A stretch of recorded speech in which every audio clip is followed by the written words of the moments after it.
நம்ம சேனலில் இப்போ என்ன பார்க்க போகிறோன்னா நிதி ஆயோக். சரிங்களா? நிதி ஆயோக் வந்து எங்கே இருக்குது பார்த்தீங்கன்னா 12th எக்கனாமிக்கில் இருக்குது. நிதி ஆயோக் வந்து ரொம்ப 12th எக்கனாமிக்கில் ரொம்ப முக்கியமான பாயிண்ட். சரிங்களா? அதோட மீனிங் பாருங்கள், national institution for transforming India. சரிங்களா? இதோட சுருக்கம் தான் நிதி ஆயோக்கிங்கான. இது நிதி ஆயோக் வந்து இந்தியாவை உருமாற்றம் செய்வதற்காக தேசிய நிறுவனம் வந்து புரிந்துரை கொள்ளலாம். சரிங்களா? நிதி ஆயோக் எப்போ தொடங்கினாங்க, எதுக்கு பதிலாக தொடங்கினா மேலும் டீட்டெயில் பார்ப்போம். ஆகஸ்ட் மாதம் 13, 2014 திட்டக்குழுக்கு பதிலாக தான் நிதி ஆயோக் தொடங்கினாங்க. சரிங்களா?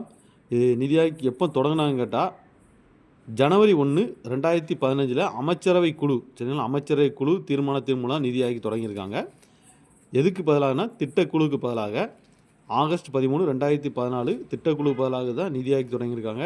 டேட்டை பாருங்கள், நிதி ஆயோக் எப்போ தொடங்கினான்ட்டு ஜனவரி 1, 2015. இது யாருன்னு கேட்டால், இது தலைவர்னு கேட்டால் நிதி ஆயோக்கோட தலைவர்னா பிரதமர். சரிங்களா? யார் பேருங்கன்னா நரேந்திர சிங் மோடி அவங்க பேருங்களா. இந்திய பிரதமர் வந்து இதோட தலைவர், நிதி ஆயோக்கோட தலைவர். மத்திய அமைச்சர் உறுப்பினர்கள், இதை உறுப்பினர் கேட்டால் மத்திய அமைச்சர்கள் உறுப்பினர்கள். சரிங்களா? மத்திய அமைச்சர்கள் வந்து உறுப்பினர்கள். இதோட துணைத் தலைவர் யாருன்னா நிர்வாகத் தலைவர். நிர்வாகத் தலைவர் யாருன்னு கேட்டால் துணைத் தலைவர் தான். சரிங்களா? நிதி ஆயோக்கோட நிர்வாகத் தலைவர்னு கேட்டால் துணைத் தலைவர்.